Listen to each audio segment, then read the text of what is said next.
Today's episode of Data Driven is brought to you by Audible. Get a free audiobook download and 30-day free trial at audibletrial.com/datadriven.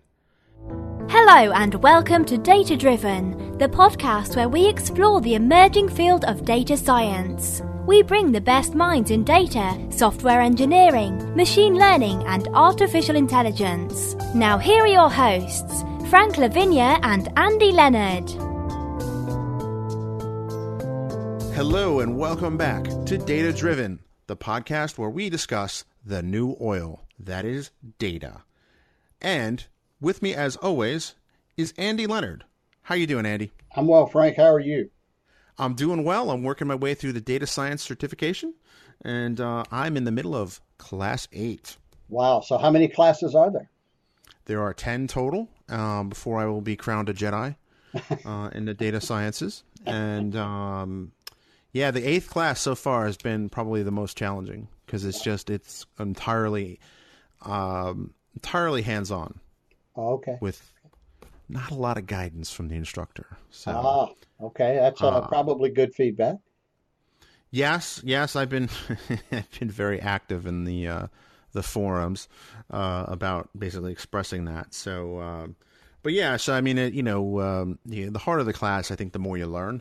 Right. Because I know for me personally, once I did the stats class, that was the point where I felt like I was a data scientist.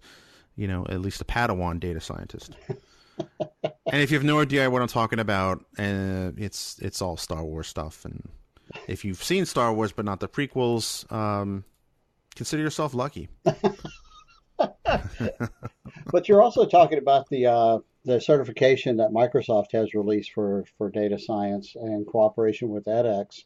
And a bunch of us are going through it. I know some people who've already gone through the initial offering.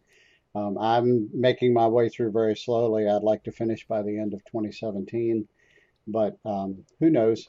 I found the material so far very interesting, but I'm not on lesson 8. I think I'm around 3 or 4, and I haven't looked at it in a couple of weeks because I signed up to write a new book on BEML, and that's been keeping me busy.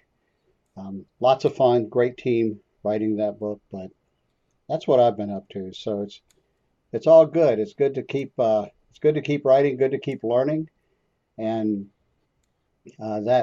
speaking of learning, I've learned an awful lot from our guest today. I'm very honored to call Donald Farmer a friend, and he's one of my heroes. He worked at Microsoft. I hope Donald will expand on his experience with the SSIS team. I first made contact with Donald as we were working on my first book, which was on SSIS. It was one of the first books released on SSIS 2005. I realized he was. I didn't know who you were, Donald, when we first met, but swapping some emails with you and then talking to, I believe, Brian Knight, who led that team of authors. He was, I think, very impressed, first off, that you answered my email because I was just a little punk nobody. And second, that I was communicating with you and didn't realize who you were. But these days, Donald is the principal of TreeHive Strategy, and we'll talk some about where that name came from. It's an interesting story. Donald has over 30 years of global experience in data management, analytics, and software product design. And with that, he brings knowledge, experience, and connections to his role as principal at TreeHive. You can find TreeHive Strategy online at treehivestrategy.com. And they principally work with other experts to bring you even greater breadth and depth to software development and thinking about all of these things that in the perspective of data. So, Donald, welcome. Thank you very much. What an introduction. Thank you. It's really delighted to speak to you again. Same here. And you, I'd love to ask you to tell us more about TreeHive Strategy and the work you guys are doing.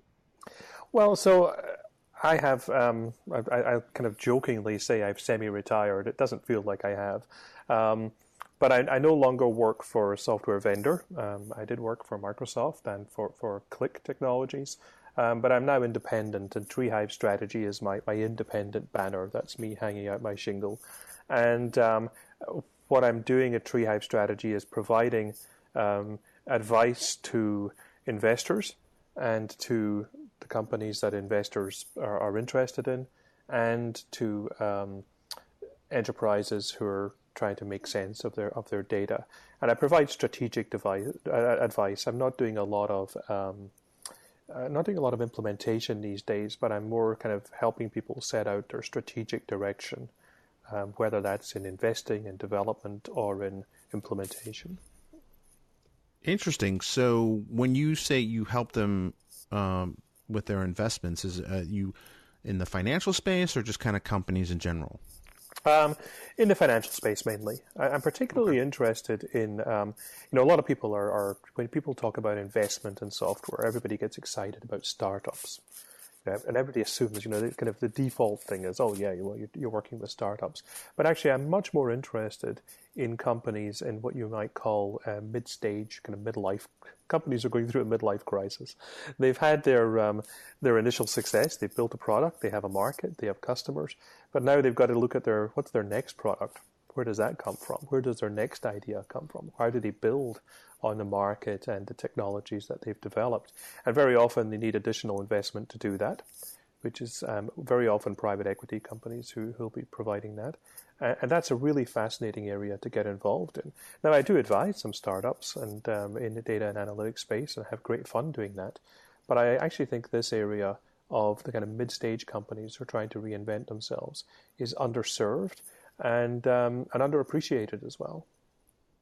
That makes a lot of sense, because a lot of the excitement in the startup world is about, the entrepreneurs who are kind of like just starting, or the unicorns that are, they're not gone public yet, but they're valued over $1 billion. Right. Exactly. There's plenty of there's plenty of road on the startup journey that goes uncovered by most of the startup ecosystem. Yeah, and the point about a unicorn is it only has one horn. I'm much more interested in the 6 pointers. They're kind of mature. They've done things. They sound like scary animals to me, but they can be. Well, very cool, Donald. So I know you provided a lot of leadership at Microsoft on product development, data-related product development, and how did you get into this? How did you get started down this path? That's a very long answer, and rather complicated. But let me put it this way: I've always been interested in products. And by products, not necessarily in the commercial side of products, but the idea of taking a problem and encapsulating the answer to that problem in a way that it can be reused and built upon. I had a great advantage when I grew up, which is that we had computers around from quite an early age, and my father was an electronics engineer and was very interested in all sorts of circuitry and computation and digital technology. So we had a lot of this stuff just around. And I never studied computer science formally at all. Not because I wasn't interested, but because I would take it for granted, might not be the right word, but it was just part of my background. What I was interested in is what you could do, how you could apply technologies. So I worked as a historian, I worked as an archeologist, I ended up working in fish farms and forestry and all sorts of things. But all the time I was doing that, I was applying data and data analytics and data science to those problems. So we built databases and analytic systems for managing archaeological sites. I built databases and analytic systems for managing fish farms. And I was never interested in just solving the problem for one archaeological site or for one farm. What I was really interested in was getting down to, how do I genericize this? How do I take this problem, abstract it to the point where I can now apply it to many similar problems? Not just how do I solve this problem, but how do I build an engine that solves this problem many times over? And I've always been fascinated by that. And that's really how I ended up getting into the kind of field of work which eventually led me to work at Microsoft. Well, I know in one conversation we had earlier, and this was years ago, you shared some of your experience in fish farming. And we were talking about predictive analytics. Years ago, I did manufacturing automation, and someone who was operating a fish farm wanted to come up with some way to predict how many pounds of fish they had in a given area. Right. And I also, if I remember correctly, you have a friend who has an interesting other job who does fish farming as well. Well, so that's right. I mean, there's a lot of interesting people in the fish farming industry, and you might be talking about a friend of mine, well, somebody I know anyway through the business who used to play the flute standing on one leg. That's him. Yeah. I thought that was. Wait, what? Ian Anderson from Jethro Tull took his money from the music business and invested in a very large estate in Scotland and put a great deal of investment into the local community and into building up local businesses, including some excellent fish farms called Stratheard Salmon.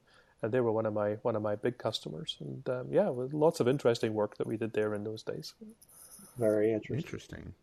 So you had sensors and whatnot in the, or you just took manual readings or anything like that? Well, so here's an interesting side of this. There are several interesting data problems to do with fish farming. And yes, you can build sensors in which will do things like measure temperature. And the growth of a fish is related to the temperature of the water and the amount of food it gets. And so you can do calculations like food conversion ratios and so on to kind of manage the growth of the fish.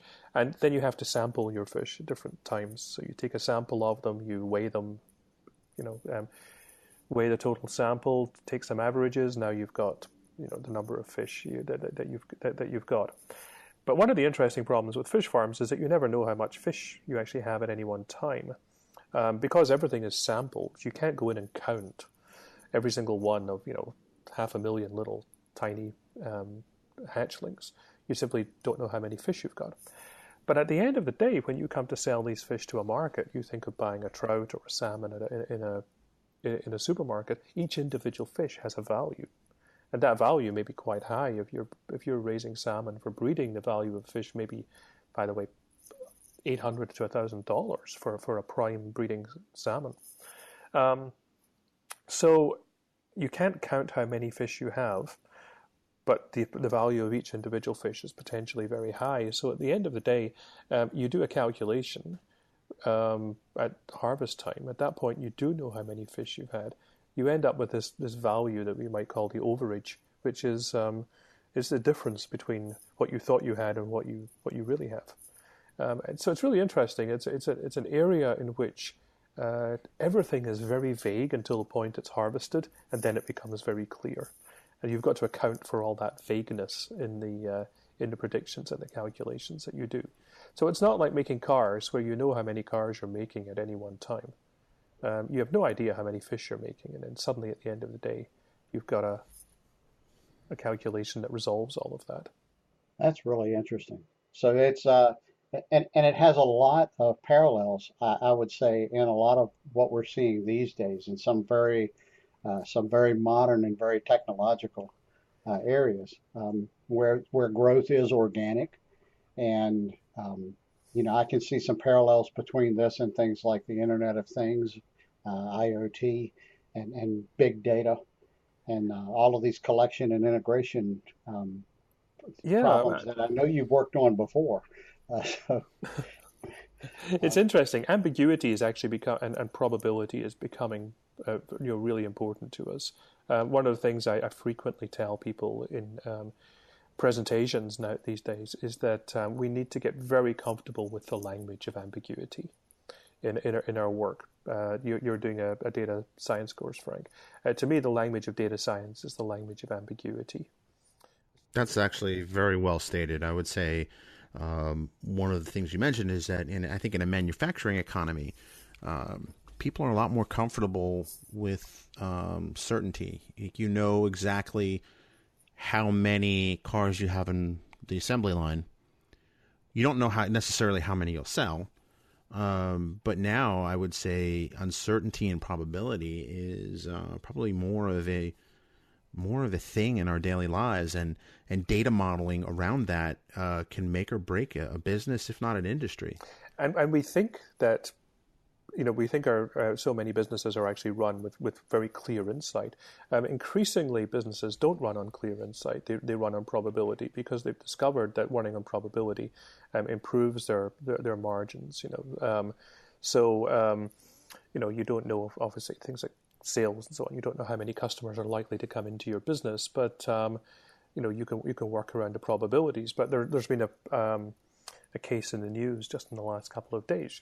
You don't even know how many passengers you've booked for your plane, until until the plane comes to take off.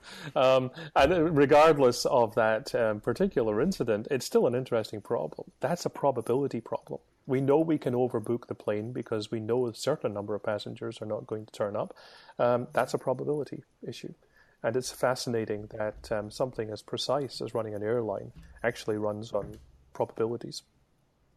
It's actually interesting you mentioned that, because I saw a video the other day on YouTube and talking about how airlines have data models about what different routes are going to have, different times of year are going to have different probabilities of having no-shows. Yeah. And what's particularly interesting is that the data for that is considered highly proprietary. Isn't it? Yeah. Isn't that interesting? And they know that certain people who book on certain airlines are likely to no-show more than on other airlines. If you're buying a discount ticket, interestingly, people buying a discount ticket may actually be more likely to turn up than somebody on a business ticket. And the reason is because somebody paying an expensive business ticket is paying that precisely because they're a business traveler whose timings and whose appointments may change even at the very last minute. I know this happens to me all the time. Somebody flying on a discount ticket may well be the person flying across country to see their kids, who saved up for that ticket, even if it's discounted, and therefore they're not going to miss that plane. That they're determined to get on.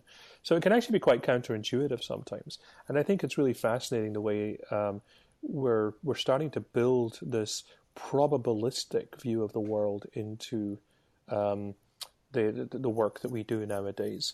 And I think there's two sides to this. There's the probabilistic, the analysis that we do with data nowadays is increasingly probabilistic and vague. At the back end, the work that we do in integrating and bringing all that data together is very similar to what we've done for many years, but it's just on a much larger scale than we've done. So, there's still two sides to this problem. There's the problem of integrating and bringing the data into one place in order to do these calculations. Then there's these fascinating vague calculations that we do at the front end. And increasingly, I think our practices and our expertise in this business is going to become sort of polarized between do you know the back end data, or do you know this language of ambiguity at the front end? Well, you mentioned that, Donald, in a recent podcast, or I heard you doing on a webinar, rather, not a podcast, where you made this analogy and between the difference between gatekeepers, which has been a traditional data role in an enterprise for database administrators, DBAs, and then I'd say now for really more data professionals that fall into that category of gatekeeper. I think of people like data governance folks, and the analogy you made was we are no longer gatekeepers. I'll let you finish that and expand on that some. Yeah, that's. I'm glad you listened to that. That was this is one of my favorite topics, and what I like to say here is that we have to move from the mindset of being gatekeepers in the data world to being shopkeepers. And the difference between a gatekeeper and a shopkeeper is that a gatekeeper is super focused on keeping people out. I'm the gatekeeper. Everything outside my domain is kind of dangerous and risky, but I'm going to control the system and let people in. And the analogy we use in the data world, we allow data access. I'll give you access to my data. I'm going to control, you're outside, I'm in here, I'm going to control access to the system. That's a mindset that is, if you like, somewhat confrontational. It assumes that the world out there is bad, the world in here is safe, and my job is to be the gatekeeper. The shopkeeper has a completely different approach to the world. The shopkeeper wants people to come in. The shopkeeper wants to prepare their goods to make them look attractive. If they're a grocer, they want to make them look tasty and interesting. And the shopkeeper wants people to come in and browse and take what they want. And the interesting thing about the difference between a shopkeeper and a gatekeeper is that mindset. It's the difference between everything's closed and I'm going to let you in, as opposed to I actually want you to come in. My job is to make things available to you in a way that you will want to consume them. I need to make them safe to consume. I need to make sure they're fit for purpose and fit, of marketable quality. But I still want you to come and use them. And it's not a free-for-all. It's not, I quite often use a slide of a shopkeeper, and she's standing in a store, little small kind of convenience store, but she's selling booze and cigarettes. Those are governed products. There are rules and regulations around that that she has to apply. But she still wants people to come in. She's still attracting people into the store, and that's a very different mindset. And I think we need to change our mindset for several reasons. But the main reason is because the gatekeeper role is becoming just increasingly impossible to sustain. Right. I would say one of the things I've noticed throughout my career was that the DBA was always the person who said no. Right. Exactly. With my background as a developer, and one of the things that I think has kept me away from data over the years has been I didn't want to be that guy. You don't want to be that guy who says no all the time. Yeah, but it's almost like, like the job definition. Exactly, and with time and wisdom came. I understand why they had to say no, but I think that I think you're absolutely right. Is that we live in a world where business decisions are more and more, I think, reliant on data. So access to the data, it has to be more like a shop, and it's a shop, not kind of a free for all grab. So you have to have some kind of governance and process in place. Is that a fair analogy? It absolutely is. It's absolutely fair. Because there's two risks here. One, I think the most important risk is that if you don't give people access to data because you're being overly restrictive, they will get it somehow. I once did it when I was working at Microsoft. I was visiting a customer site.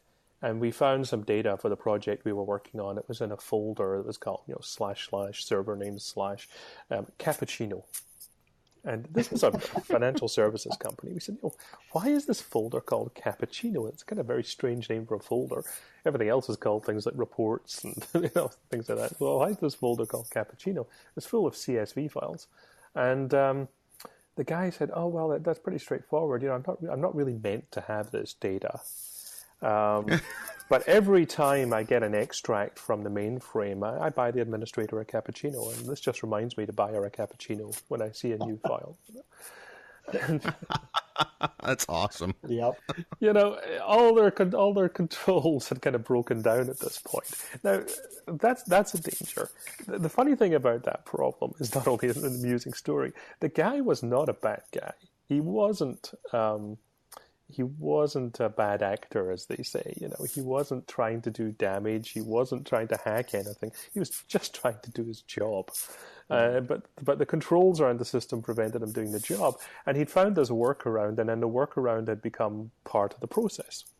And I think there's a danger there that as a result, all of this was undocumented. There were files there which were now not properly controlled because they were now in open space, if you like, and that's a big problem. So that's one danger, is that people will work around this, not with bad intentions, with perfectly good intentions, but they'll work around it.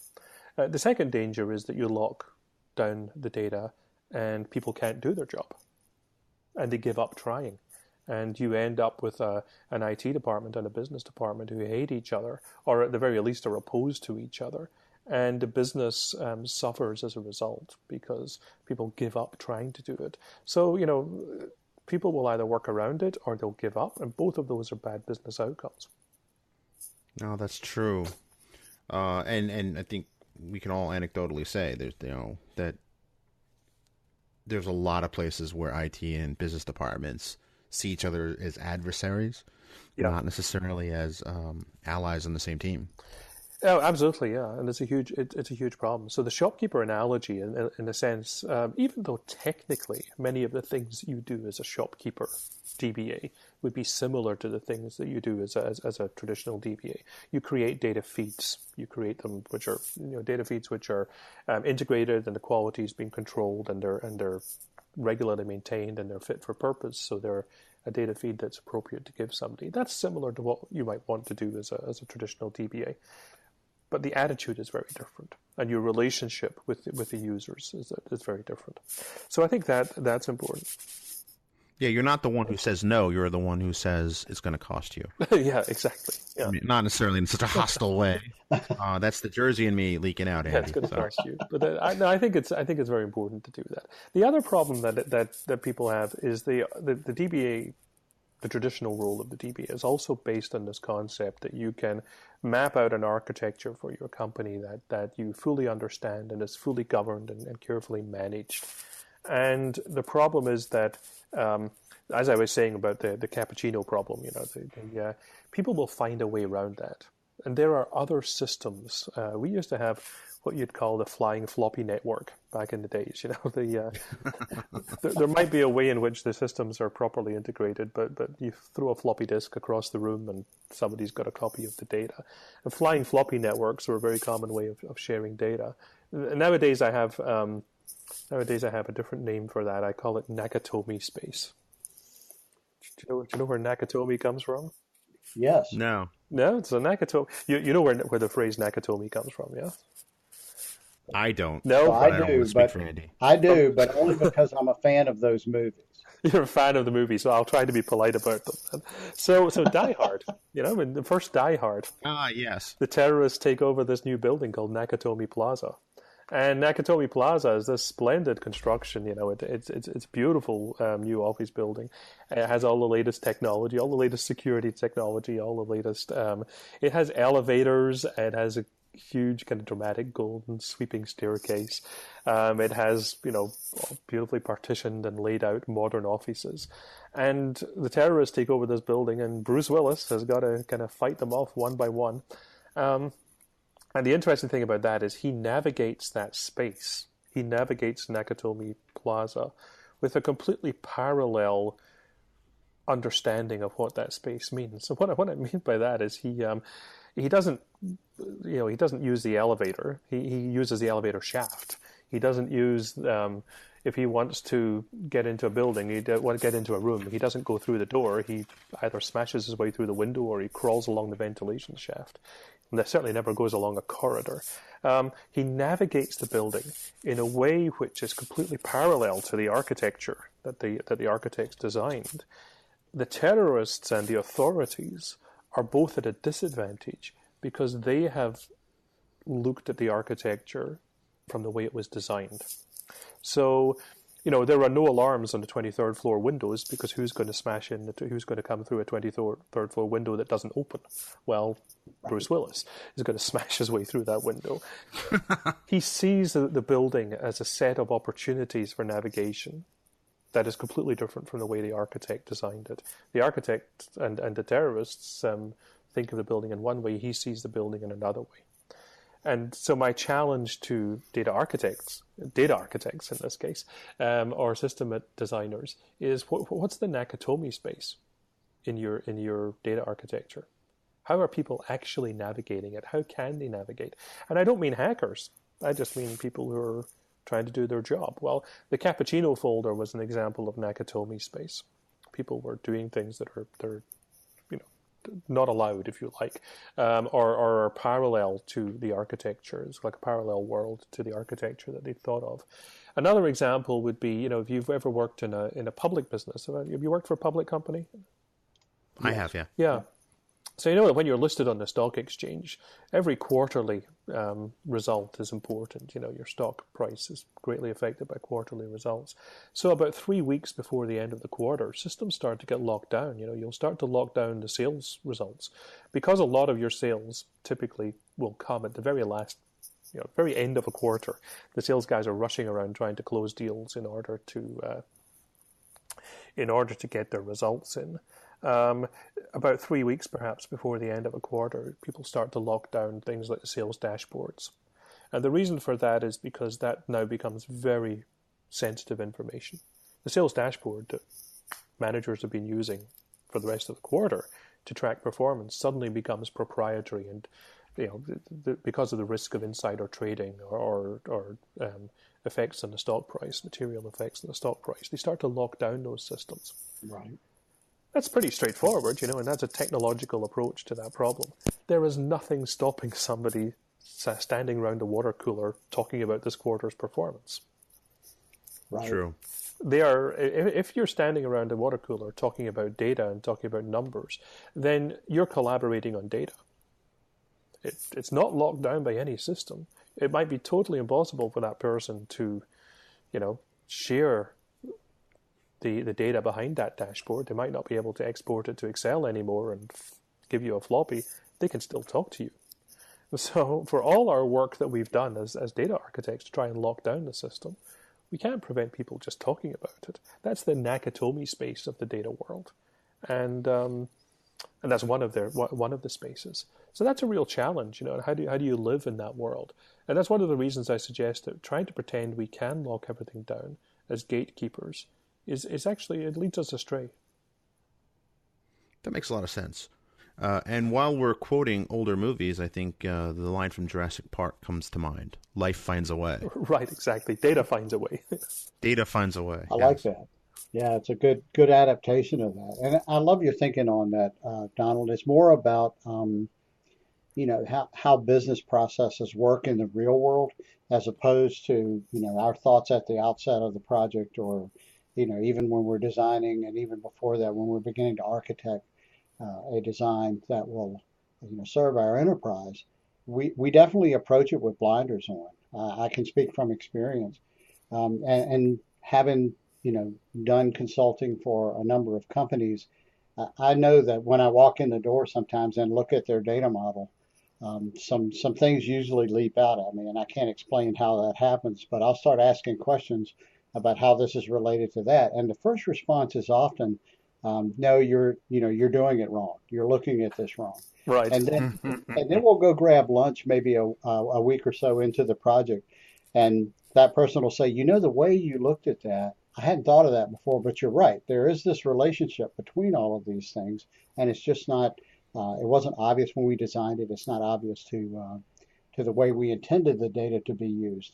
But that's how you see these mismatches in correlations inside of the data, the relationships that are either circular or incomplete. They can go both ways.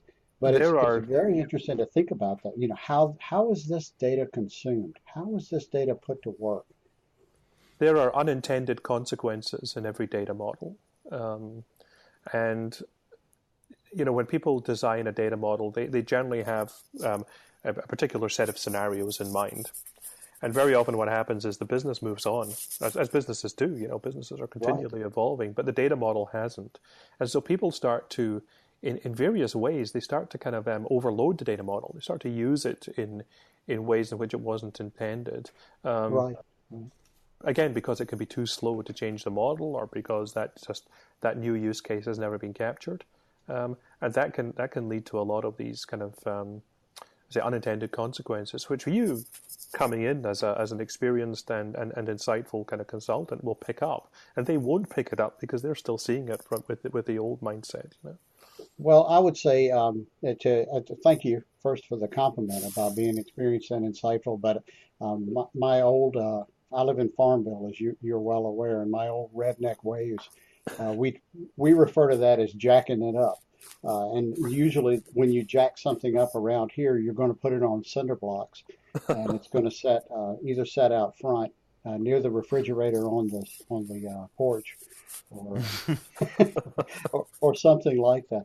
But that I hadn't thought about the drift between the business needs and business purposes that were present when that architecture was put in place, and the present.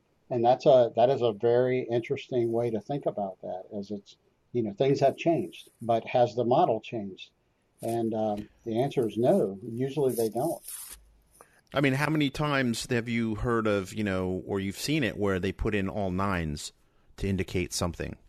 Right. And I remember on, September 9th, 1999, Right. one of the big concerns was, what's going to happen, because a lot of times they would put that in as the date. Yeah, well, we always had that. We had that, the year 2000 problem. I was in where was I? It was in Palo Alto, actually. I was at a university bookshop in Palo Alto, and it was coming. It was December of 1999, and I don't even remember the time. There was big conflict going on in the Balkans, and it was over Kosovo.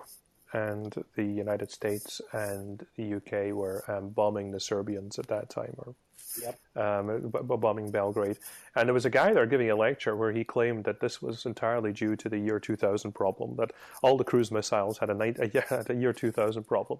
So they had to use them up in November and December 1999. So they had to find a conflict where they could fling all these missiles in order to avoid. I think that was more of a conspiracy theory than a practical problem. But yeah. Probably. I remember that there was a I think New York State had said, because I was living in New York at the time, had said that they were going to double and triple check whoever was being released from prison on that day. Right. Well, you'd hope they do that anyway, but yeah.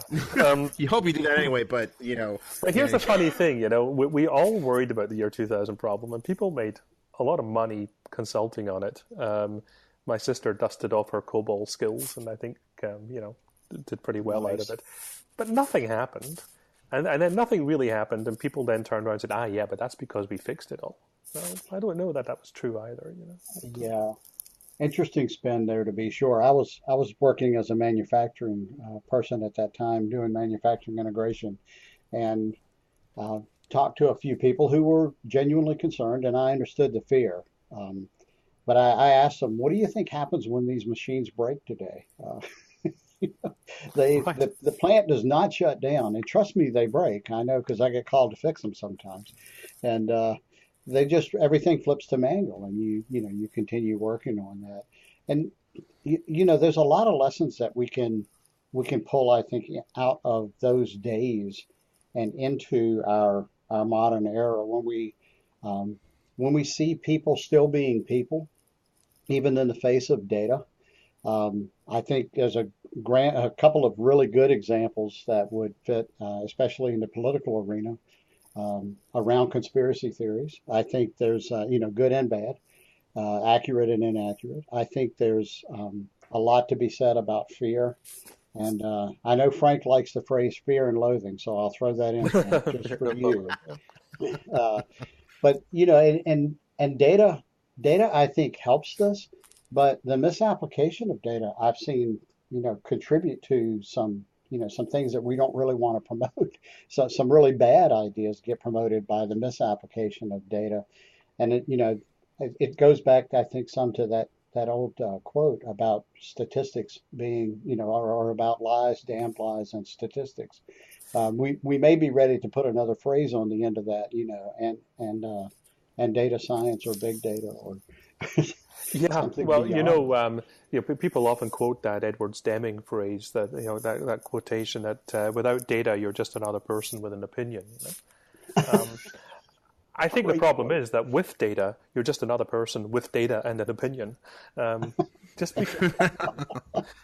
Just because you've got data doesn't mean you don't have opinions. We still bring all our biases when we bring data. You talk about these, the conspiracy theories and some of the things that goes on in politics. But, if data solved the problem of politics, we wouldn't have a problem of politics. It's not as if people don't have data. We bring our data to these problems. That we have this tendency, though, to think that we're objective, but everybody else is biased. And that's not true. Well, I was just going to say that. I am objective, and, everyone else is biased. Yeah. No, I know better. I think there's a tremendous danger in people thinking that somehow just because they've looked at the data and they've brought the data that they somehow have brought an understanding to it. There's a phrase I often use with people, and it goes back to the 18th century Scottish philosopher David Hume. And I really like this phrase. It is that an explanation is where the mind comes to rest. And interesting. What I like about that is when your mind comes to rest, it's where you're comfortable. I think that's the explanation because I'm comfortable with it.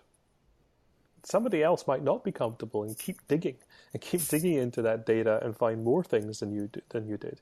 The very fact that you found an explanation suggests that you're comfortable. I've done what I need to do now to explain this. Therefore, I can rest in my explanation. That sounds very much like an engine for confirmation bias, or maybe an explanation for why confirmation bias is. Well, that's because you're comfortable with that explanation. Well, I was going to say that exactly. I was going there. I fell into that circular trap, and I'm still there. Yeah, exactly. No. But isn't that interesting? And I think in the world of data, you think of your data science and your statistics. Okay, I've looked at the statistics. I now have a statistical model that explains this, and I'm comfortable with it. But where do your statistics come from? Where does the underlying data come from? Are you comfortable with that? And what other explanations can there be? And you can just keep worrying away at this problem. It's fascinating, And this is where we're in fascinating times, as our not just our companies and our businesses, but as our entire lives become more driven by data. We have to become more literate about these things. Absolutely, it's so true. I know Nassim Taleb has written some interesting work. He wrote Fooled by Randomness. He wrote The Black Swan. And I've been re-listening to Anti-Fragile, a book he wrote back in 2012. And he speaks about big data in the context of fooled by data, which I found fascinating because he's the only person I've heard say anything negative about big data. Right. But as big as life, he has a chart up there where he's charting spurious correlations on one axis, and on the other is the amount of records in the data set, and it's a curve.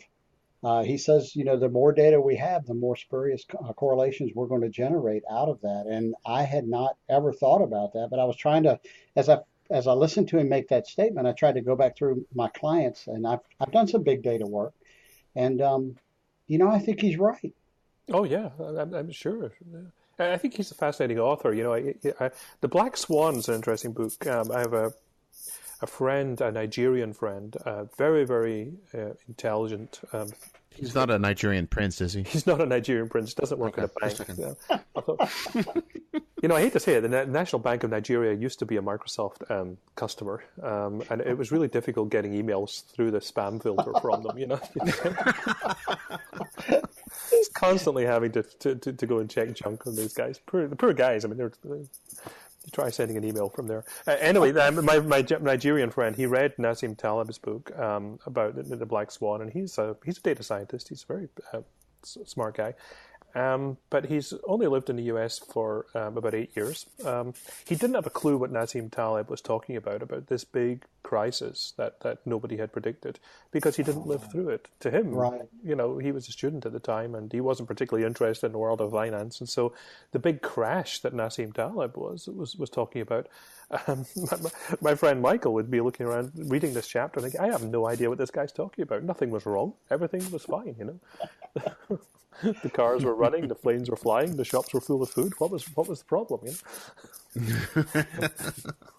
I guess the definition of crisis is somewhat relative. Exactly, yeah. To him, this, but that's also one of these things. That you're biased by your perception of the world. Very true. So we have a couple of stock questions, Donald, we like to ask guests. So one is, complete this sentence. When I'm not working, I enjoy. When I'm not working, I enjoy. Gosh, when I'm not working, I enjoy everything. I enjoy life. I enjoy life. All right, we have to talk about the treehouse. We do. I was going to say, I would think you'd be in the treehouse in the TreeHive. So yes, I do. So the TreeHive, we call it the TreeHive, and there's a wonderful television show called Treehouse Masters, where the exuberant treehouse builder, Pete Nelson, who happens to live quite near us, goes around the world, or at least around the country, around the US, building these wonderful treehouses. And my wife wrote to the show and said, I'd like to build a treehouse. And she had an idea. She's an artist, and she had an idea for a treehouse that would look like a beehive, would look like a natural object just hanging in the tree, rather than a cabin in a tree, which so many of them look like, but look like something natural. And they were enchanted by the idea, and we were on the program, and they came and they built this wonderful treehouse for us. And so I took the name of my business, TreeHive Strategy, from that, because that's actually where I go to do a lot of my strategizing. And we'll post a link to the video online. It's an awesome space. Oh yeah, it is. Yeah, and actually, we have lots of those. We have a house which is the house that we live in is made of polystyrene, which is always kind of interesting. It's made of recycled polystyrene. Really? Yeah, that's always kind of cool. We have a little kind of house which I use for my morning meditation and things, which is made of doors. So it doesn't have any windows. It's all made of doors. So there's no walls. Just the house is made of 12 doors, and that's kind of fun. And they all open, they all lock, and they all close. We have a kind of octagonal hut with a fireplace in the middle it's called the Goblin Hut. It actually appears in the Treehouse show as well, where we can sit and have parties in the winter. We have lots of these little sort of things that we've built that we use and things. But I love my treehouse, and I love my life. And when I'm not working, well, work is part of life as well. Of course, it's an important part. But as I've got older, just taking the time to appreciate what we actually do and what we have is so important. That's an awesome sentiment, Donald. I completely agree with you. For folks who want to see a quick snapshot of the TreeHive, it's at treehivestrategy.com. At the top there, your banner is a picture of the TreeHive, and it's a fascinating structure. Thank you. It is. Oh, so one of the other questions is, I think the coolest thing in technology today is. I think the coolest thing in technology today is renewable energy.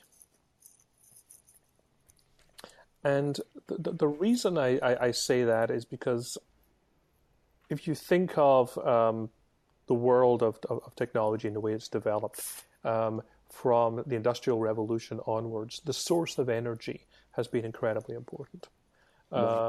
From steam and steam power, suddenly this ability that we had to do things that were beyond human capacity. That was an amazing thing that came from steam. Of course, the invention of electricity, the discovery of electricity, and the harnessing of electricity is similar. We've lived in an age of dependence on oil, which has driven so much of our history in the last century from the dependence of oil, both in good ways and bad ways. Many of the wars and many of the actions that have been taken in wars, and you only need to look at the Second World War. They're not talking about Gulf War or anything like that. Even look at the Second World War. The need for the Germans to push into Eastern Europe in order to get to the Romanian oil fields. You realize how much which then, of course, in turn requires the Soviets to push back in that, and then you end up with the Eastern Bloc and the Western Bloc. So much of our history has been driven by the need for energy, that this next phase of energy production will be the thing that changes it. And, for good or for bad, actually for both. We know from history it'll be both. But it's going to be fascinating. No, I totally agree. I think there are plenty of unintended consequences because a lot of renewable energy technologies tend to be decentralized. So I mean, the energy up until, in the way back days, everything was decentralized. But I think one of the things you've seen in the 20th century was things became centralized. And whereas I think with a lot of this renewable energy movement, there's a lot of, effort to make going off grid easier. Right, exactly. Well, back in when you say things were decentralized, people had to generate their own electricity. If you were a business and you wanted it, the title CEO originally, the first CEOs were actually chief electricity officers. The people who ran companies were called presidents at that time, and the chief electricity officer's job was to to make sure that electricity generation was available, to make sure there were transformers working on every floor of the building, and so on. It's kind of funny. Interesting. So our last complete this sentence is, I look forward to the day when I can use technology to... I look forward to the day when I can use technology to... Gosh, that's a really difficult one. What could I want to do with technology that I don't do today? That's a really difficult one. I think probably for me, the areas in which I want to see technology advancing most are in areas like healthcare, but perhaps if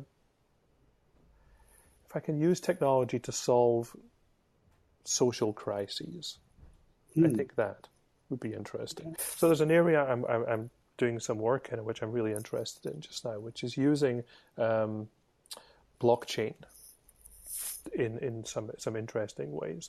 There's a project, for example, to tackle slavery using blockchain. And the way that would work is where today if you think of workers in Middle East or in Africa, they're often hired from remote villages by gang masters who offer them all sorts of money and all sorts of promises that when they get to this country and they're working the construction sites, they'll get money to send home. And that money is gradually kind of filtered away by middlemen who take their cut until very, very little ever gets back to the home village.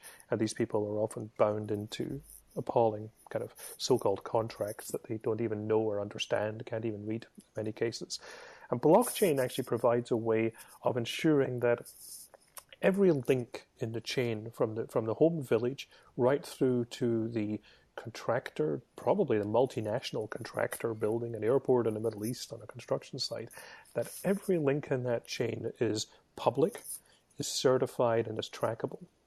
And therefore, the contractor can look at it and say, I've got across the building contractor can look and say, I'm building this airport for billions of dollars, and there are 1,000 people working on here who are not getting any more than 50% of what they're due back to their home village. And that's actually possible to do with blockchain. And that would be a tremendous breakthrough.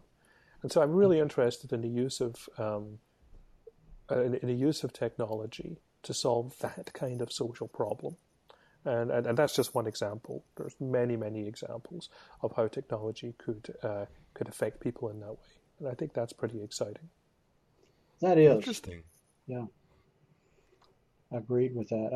Donald, we have one other thing that's not a sentence to complete that we ask folks. If you've shared a bunch of things that are different about yourself already, but we do ask that question: is there something else that is different about you that you'd care to share? We do have a reminder that it's a family podcast. Yeah, we don't want that explicit rating. There we go. Yeah, there's nothing different in that field. I think, there are some things that are different for me. I mean, so one thing, Andy, that I know you're aware of because we've talked about in the past is I'm a pacifist. Been a pacifist all my life. I never questioned. That's not quite the right way to put it, but never wavered. Right. And that's a very, very important thing to me. And I'm a pacifist. Comes from a family of many of whom have served in the military with great distinction. But that's okay. I don't feel any.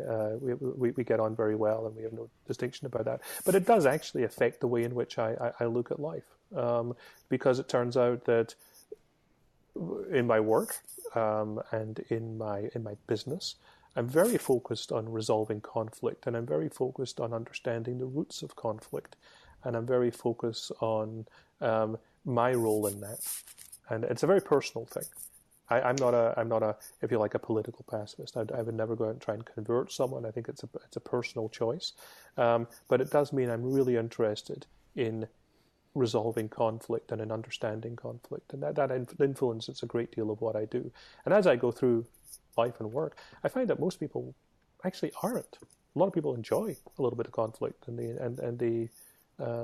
it's kind of fascinating to me that it is so different to have this view of the world. But there you go. Well, you may not know this, but our conversations about your beliefs on pacifism have actually challenged my beliefs on not being one. And I have moved more that direction than I was in the past. I don't know where I'll end up, but it was an influence on me. And I think just listening to you explain it, the fact that you weren't aggressive about your pacifism, right. was very refreshing. And in your sharing, at least with me, you demonstrated what you were talking about. While you were preaching, you were practicing what you preached. And I think that went a long way to making me pause and reconsider some of my stances on stuff. So I thank you. It's just difficult not to preach, isn't it? Thank you, Andy. It's like there's that old joke about how do you spot a vegan at a party? The answer is don't bother. You'll find out soon enough. Oh, I love that. I'm going to use that if you don't mind. Wow. So this is. I'm sorry. Go ahead. Unattributed. I'll be happy to footnote it to you. So this has been an excellent conversation. Where can people find out more about what you're doing at TreeHive? So they can look at my website, treehivestrategy.com, and there'll be a blog coming out as well at treehivestrategy.net. But that's just a placeholder site just now. But I'll be working on that over the summer once my work kind of quietens down a little bit. But treehivestrategy.com is where to go just now. Excellent. Well, thank you very much for your time. And this is Frank signing off for Data Driven. Say goodbye to the good folks, Andy. Goodbye, good folks, and thank you, Donald. Thank you very much. Great pleasure. Thanks for listening to Data Driven.